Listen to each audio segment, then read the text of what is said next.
ఎంచుకోవాలి. వ్యర్థమైనటువంటి మార్గాలు కాదు నువ్వు ఎంచుకోవాల్సిందే, సత్యమైనది. ఎందుకు అంటే యేసు ప్రభువు వారు సత్యవంతుడు, ఆయన పూజారుడు, ఆయన కోటాది కోట్ల దేవుడుతో శరాబుల కలాపులతో కామ ప్రతికారాలు అందుకుంటున్నటువంటి పరిశుద్ధుడు, ఆయన గొప్ప దేవుడు.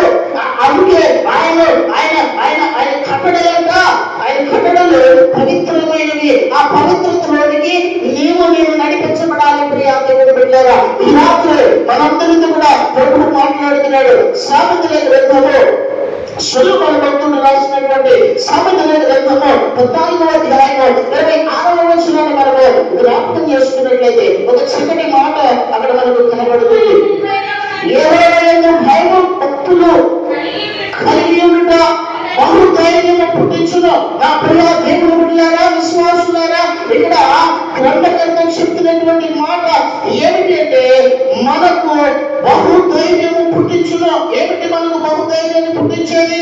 ఎప్పుడు బహుధైర్యం మనకు పుడుతుంది అంటే యెహోవాయందు భయము కలిగి ఉన్నప్పుడు బహుధైర్యము పుట్టిస్తుంది.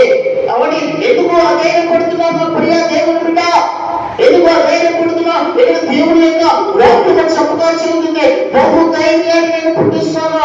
నువ్వు ధైర్యంగా ఉండాలి, నువ్వు ధైర్యాన్ని చనిపోకూడదు, నువ్వు ధైర్యంగా ఉండాలి. దేవుని సన్నిధిలో ఇక్కడ అదే చెప్తున్నాడు.